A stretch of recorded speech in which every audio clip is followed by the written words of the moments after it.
God is a Loving Father 35. Bendiciones hermanos y hermanas de habla hispana, soy Diana Canadi, saludos desde San Luis, Missouri. Es una alegría para mí hablarles de lo que dice la Biblia acerca de los últimos tiempos.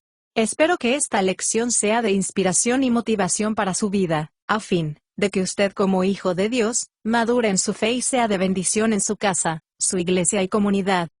Oremos. Padre del cielo, te pido humildemente en el nombre de Jesús, que toques con tu Espíritu Santo el corazón de mis oyentes, y que ellos puedan prepararse para poder sobrellevar los tiempos duros y difíciles del fin. Amén. Dios es un Padre amoroso. En esta serie estamos explicando sobre cómo Jesús quiere que vivamos, conforme a lo que dicen los testigos oculares que caminaron con Él, y las experiencias que registraron en el Nuevo Testamento. Los evangelios del Nuevo Testamento dicen que Jesús llamó a hombres y mujeres a seguirlo. Seguir a Jesús significa procurarse por aprender a imitarlo y ser como Él. Mateo 4:19, Mateo 8:22, Mateo 19:21. Para entender lo que esto significa seguirlo, necesitamos entender quién es Jesús y por qué vino a este mundo. Jesús es Dios, la segunda persona de la Trinidad. Él se encarnó. Se hizo 100% hombre, y 100% Dios, y nunca abandonó su deidad. Hace 2 milenios, Dios el Hijo, Jesús se encarnó en María, y asumió naturaleza humana como nosotros, para venir a este mundo. Su misterio escapa de la comprensión humana. Primera de Timoteo 3:16. Jesús tomó naturaleza humana para poder morir en sacrificio por el pecado, y abrir el camino para que la humanidad pecadora sea restaurada, y pueda acercarse a Dios por medio de la fe en Él. Hebreos 2 del 14 al 15, Primera de Pedro 3:18. Cuando un hombre o una mujer reconocen a Jesús como Salvador y Señor, Dios perdonará el pecado por los méritos de su muerte en la cruz. Dios entonces habita en esa persona por su Espíritu, y literalmente se convierte en hijo o hija de Dios por el nuevo nacimiento. Juan 1 del 12 al 13. Jesús, en su humanidad, es el modelo para la familia de Dios en la tierra. Mientras estuvo en la tierra, Jesús nos mostró lo que es ser hijos e hijas de Dios. Romanos 8:29. Dios, en su eterno plan y conocimiento, nos escogió para llevar la semejanza de su Hijo. Cuando una persona cree en Jesús, el Espíritu de Dios viene a morar en ella, y produce un proceso de transformación que el día que lo aceptamos, y sigue progresivamente hasta que su carácter y personalidad sea grabado en nosotros, y seamos portadores de su carácter y comportamiento. En el fundamento de su llamado a hombres y mujeres a seguirlo, y buscar ser como Él, Jesús dijo, «Aprender de mí que soy manso y humilde de corazón». Desde entonces, sus seguidores quieren ser mansos y humildes también. Mateo 11:29. Ser humilde, es verse a sí mismo como siervo de Dios y siervo del hombre. El que es manso, es gentil, controla su ira y trata a los demás como quiere que ellos lo traten. Para seguir el ejemplo de Jesús en humildad y mansedumbre, debemos exponer y rechazar el egoísmo y el orgullo, tendencia que tenemos al exaltarnos a nosotros mismos y ponernos en primer lugar. Jesús nos llamó, y a negarse a nosotros mismos. Mateo 16:24. Todos nacemos corruptos por herencia de Adán, nos inclina al egoísmo y el orgullo. Isaías 53:6. La mayoría de los cristianos sinceros se han dado cuenta que ni el egoísmo ni el orgullo son buenos para nada. El problema radica, que tanto el egoísmo como el orgullo pueden ser difíciles de reconocer y aceptar por nosotros mismos. La mayoría de las veces, el orgullo y el egoísmo se expresan no tanto por lo que hacemos, sino por lo que somos. Nuestros motivos y actitudes están detrás de nuestras acciones. Podemos hacer algo bueno y correcto, como orar o dar, pero todavía tenemos motivos egoístas. Nos gusta la alabanza o reconocimiento de los demás. Mateo 6 del 1 al 4, Mateo 6, 5 y 6. Debemos examinarnos honestamente por qué hacemos y decimos cosas queriendo llamar la atención e impresionar a la gente. Para elevarnos y hacernos mejores que ellos, quedarse bien y rebajar a los demás. Todo eso es egoísmo y orgullo. En las 2 últimas lecciones hicimos un análisis de cómo detectar el egoísmo y el orgullo en nosotros mismos. Todavía tenemos más lecciones como estas que aprender. Estas lecciones son difíciles de escuchar porque exponen las cosas espantosas que todos nosotros tenemos, que chocan con nuestro orgullo y egoísmo. Sin embargo, no nos abaten, más bien nos animan. porque sabemos que si de verdad nos hemos entregado a Jesucristo desaparecerán periódicamente. El egoísmo y el orgullo tienen que ser expuestos y enfrentados con decisión, aunque pueden ser dolorosos, pero necesarios si queremos ser parte del proceso de crecer y madurar en semejanza a Cristo.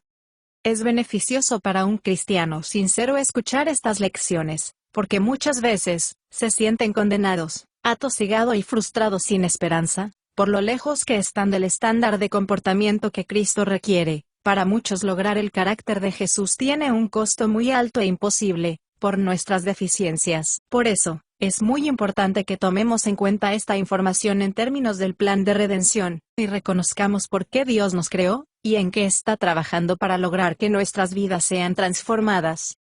La salvación tiene como único propósito, restaurar la naturaleza divina al hombre pecador separado de Dios, y volvamos a ser tal como éramos al principio, cuando Dios nos creó, y volvamos a ser hijos e hijas de Dios por la fe en Cristo. Los hijos e hijas de Dios viven una vida de amistad, tratando de agradarle en todos los sentidos, porque fuimos creados para vivir en sumisión y obediencia voluntaria a Dios.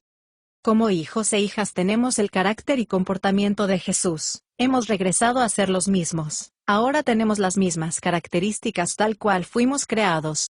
Seguir a Jesús no es ni significa solo cumplir reglas, sino saber sobrellevar y superar obstáculos. Si tengo un solo pedazo de pastel, y hay alguien que me ha visto comer, y me pide un pedazo, le tengo que compartir. Negarse a sí mismo es dar alegremente de lo poquito y necesario que tenemos. Seguir a Jesús significa cambiar no solo nuestra forma de pensar, sino cambiar nuestra forma de vivir. Si en esta vida solamente queremos agradarse a sí mismos, no tiene ninguna razón ser cristiano. Una correcta comprensión del llamado que Cristo nos ha llamado a hacer, es vivir como Él quiere y no como nosotros. En el plan eterno de salvación, los hombres y las mujeres que estaban perdidos en el pecado, también estaban perdidos del propósito para el cual fueron creados, ser irreprensibles, santos hijos e hijas de Dios. Jesús vino a la tierra, en nombre de Dios Padre, para buscar y salvar a los perdidos. Una vez, caminando por Jericó, se encontró con un publicano llamado Zaqueo. Los publicanos eran judíos recaudadores de impuestos para el Imperio Romano, por eso, lo odiaban sus compatriotas. Jesús le dijo a Zaqueo: baja de ese árbol porque hoy comeré en tu casa. Eso disgustó a la multitud que había venido a ver y escuchar a Jesús, y Jesús respondiéndole, les dijo: yo, el Hijo del Hombre, viene a buscar y a salvar a los que estaban perdidos, y Zaqueo era un hombre perdido. Lucas 19:10. En otra ocasión, cuando los líderes religiosos criticaron a Jesús por comer con publicanos y pecadores, Jesús le respondió narrándoles una parábola sobre el hijo pródigo. Lucas 15 del 11 al 32. Un hijo de un hombre rico reclamó su herencia, abandonó la casa de su padre, se mudó a un país lejano, donde gastó su herencia en una vida bohemos y pecaminosa, reducido a vivir en un chiquero en tiempos de hambruna. El hijo finalmente recobró el sentido, y regresó a la casa de su padre. Aunque la historia es conocida como la parábola del hijo, en realidad se trata de la respuesta de un padre a su hijo. Cuando el hijo regresó a casa, su padre fue movido de compasión, lo recibió, lo limpió, lo restauró, y celebró una fiesta por su regreso. Una de las principales cosas que hizo Jesús durante su ministerio de más de 3 años antes de su crucifixión fue presentar a Dios como un Padre amoroso que ama, busca y los espera a sus hijos. Jesús nació en el Israel del siglo I, cuando Israel no tenía un concepto de que Dios era su Padre. La relación entre el Padre y el Hijo, en un sentido general, fue conocido como el Redentor de la esclavitud egipcia. Éxodo 4:22, Jeremías 31:9, Oseas 11:1. El concepto en que Dios apareciera a toda la nación en el monte Sinaí después que los liberó de Egipto. Hubo truenos y relámpagos, humo y fuego. La tierra tembló, se oyó un sonido de trompeta, y la voz del Señor fue como un trueno que estremeció el horizonte. Éxodo 19:16. La reacción del pueblo fue antes que se manifestara el temor y temblor.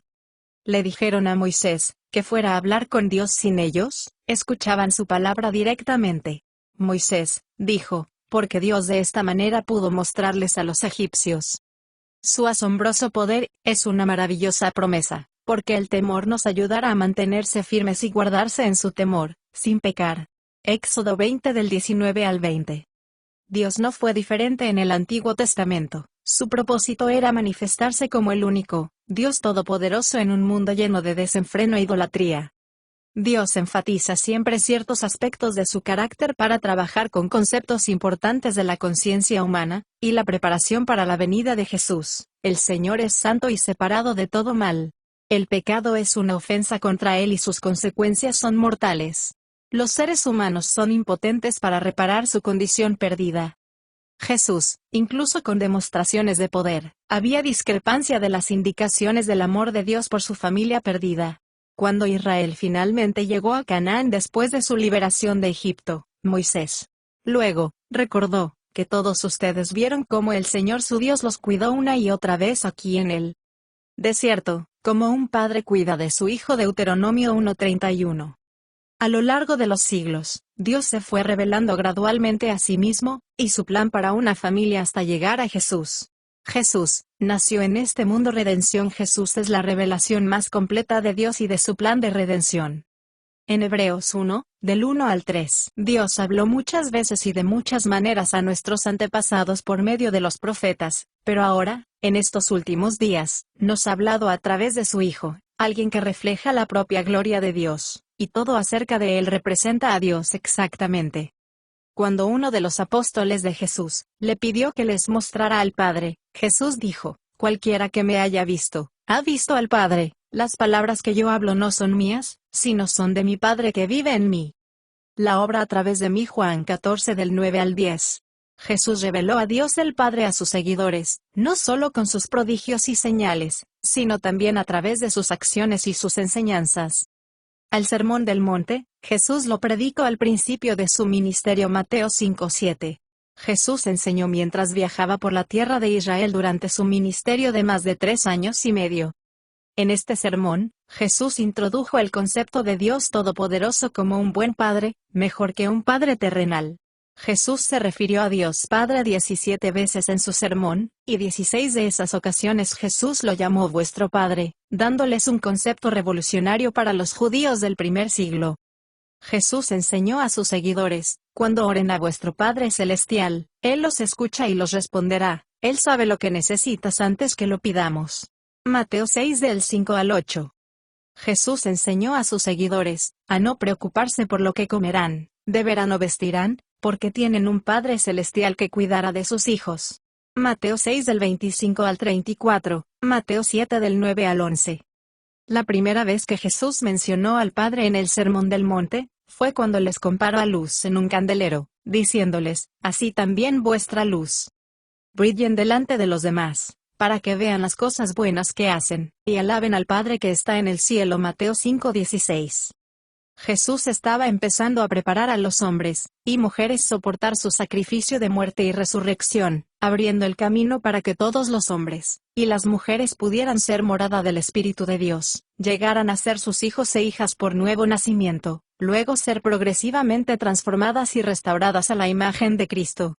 Dios creó a los seres humanos con la decisión de recibirlo y recibir su Espíritu, para luego reflejar su gloria al mundo. Al creer en la cruz de Cristo, podemos ser restaurados al propósito en que fuimos creados originalmente, como hijos e hijas de Dios a través de la fe en Él. La siguiente referencia de Jesús a Dios nuestro Padre, nos mostró por la forma como debemos tratar a nuestros semejantes. Jesús dijo a sus seguidores que debemos amar a nuestros enemigos, y orar por quienes nos persiguen y nos calumnian. En Mateo 5:45, dice que esta es la manera en que debemos comportarnos como hijos del nuestro Padre que está en los cielos, porque Él hace salir el sol sobre los malos y los buenos, y hace caer la lluvia sobre los justos e injustos. Jesús continuó diciendo: sean ustedes perfectos, como vuestro Padre que está en los cielos es perfecto. Mateo 5:48. Así como Jesús, como hijo obediente, reflejó el carácter del Padre, así también debemos hacerlo el resto de nosotros. La palabra griega que se traduce perfecto, proviene de una palabra que significa lograr o establecer un objetivo definido, una meta. Ser perfecto significa lograr la meta que Jesucristo y nosotros queremos para nuestras vidas, sin que nos falte nada y seamos perfectos. Jesús murió para abrir el camino para que los hombres y mujeres pecadoras fueran hechos perfectos y completos, y tengan la naturaleza de hijos e hijas de Dios, en su carácter, actitudes y acciones, una perfección plena conforme a la imagen de Cristo, y totalmente como Él. Cuando se dice que debemos ser perfectos, nuestra mente se dirige a lo que tenemos que hacer para lograr ser perfectos. Hay cosas que debemos hacer para ser perfectos: creer y obedecer a Jesús. Nótenos que inmediatamente después de esta declaración, que los hijos e hijas de Dios deben ser perfectos, como el Padre Celestial, Jesús enfatizó los motivos del por qué las personas hacen lo que hacen. Jesús hizo referencia a los líderes religiosos de ese día, a los fariseos que oraban, ayunaban y hacían ofrendas, obras buenas, acciones justas. Jesús dijo que su motivo era ser visto y alabado por los hombres, y no a Dios, cuando los hijos e hijas de Dios deben buscar la alabanza de Dios. Mateo 6 del 1 al 6. El propósito, la intención, motivo es tan importante como el desempeño. Si nuestro corazón está verdaderamente dispuesto en hacer las cosas a la manera de Dios, negándose a sí mismo, a veces es difícil, porque lleva un tiempo aprender a hacer lo que Él quiere, y reconoce lo que nosotros necesitas para dejar el egoísmo y el orgullo. Ser perfecto como cristiano, no significa que no tengamos ni cometamos errores, que nunca ofendamos a nadie, ni digamos o hagamos algo que no debemos haber dicho o hecho, sino que debemos crecer en su gracia hasta alcanzar la perfección. Puede que aún alguno de nosotros no sepamos hacer nada mejor, puede que aún tengamos malos modales que debamos corregir. Todos somos corruptos de algún modo, cuando nuestros rasgos egoístas no se aparecen a Cristo, y nuestra hay la personalidad que necesitamos cambiar, y desarrollar nuevos hábitos de respuesta y reacción frente a las personas y situaciones problemáticas. Así como los fariseos hicieron lo correcto con razones equivocadas, nosotros podemos hacer lo incorrecto por razones equivocadas. La razón es correcta pero no nuestras intenciones. Hay que tener cuidado, porque Dios ve y conoce los corazones. Hechos 23 del 1 al 5. Nadie espera que un niño de 5 años actúe como uno de 20, pero sí se espera que actúe como uno de 5. Podemos ser perfectos según nuestra etapa de crecimiento, a medida que crecemos en semejanza a Cristo. Pablo se llamó a sí mismo y llamó a otros perfectos. En Filipenses 3 del 12 al 15, dice: no pretendo ser perfecto que ya lo haya logrado o que ya me he vuelto perfecto, sino que sigo intentando ganar el premio que Cristo Jesús ganó para mí, y olvidando lo que queda atrás, y hago lo mío, corro hacia adelante para alcanzar el premio que me espera. ¿Qué actitud? Crecer como Cristo en mis motivos y acciones. El apóstol Juan fue uno de los primeros seguidores de Jesús, y habría estado presente cuando Jesús dio el Sermón del Monte. Juan escribió más tarde las siguientes palabras. En Primera de Juan 3 del 1 al 2. Cuán grande es el amor que el Padre nos ha otorgado, para que ser llamados hijos de Dios. Así, queridos amigos, ya somos hijos de Dios, y no podemos, ni siquiera podemos imaginar cómo seremos cuando Cristo regrese, pero sabemos que cuando Él venga, nosotros también lo seremos, cuando lo veamos tal como realmente es. Este pasaje nos da una idea de cómo los primeros seguidores de Jesús entendieron su enseñanza sobre la perfección. Reconocer el plan de redención debe motivarnos a tomar el ejemplo de Jesús, no desanimarnos de intentarlo. Y todo el que crea lo que Él es, se mantendrá puro, así como Cristo es puro. Primera de Juan 3:3. Jesús hizo muchas declaraciones sobre el carácter cristiano en el Sermón del Monte, que lo trataremos de explicar la próxima semana. En su última referencia al Padre en el Sermón del Monte, Jesús lo llamó mi Padre. Mateo 7, el día de la resurrección, cuando María Magdalena vio por primera vez a Jesús, Él le dijo: ve a buscar a mis hermanos y cuéntales, que subiré a mi Padre y a vuestro Padre, a mi Dios y a vuestro Dios. Juan 20:17. El más maravilloso motivo de Dios en su plan de redención y restauración fue Juan 3:16, porque de tal manera amó Dios al mundo que ha dado a su Hijo unigénito, para que todo aquel que en Él cree, no se pierda, mas tenga vida eterna. Dios desea tratarnos como hijos, no como pecadores. Todo lo que Él ha hecho, y está haciendo, sucederá pronto y servirá para nuestro bien. No olvidemos esta verdad a medida que crezcamos en semejanza a Cristo, para que vivamos sin olvidar el plan de redención. En Filipenses 1:6 dice: el que comenzó la buena obra en ustedes lo perfeccionará hasta el día de Jesucristo. Bendiciones. Hasta la próxima semana. Diana.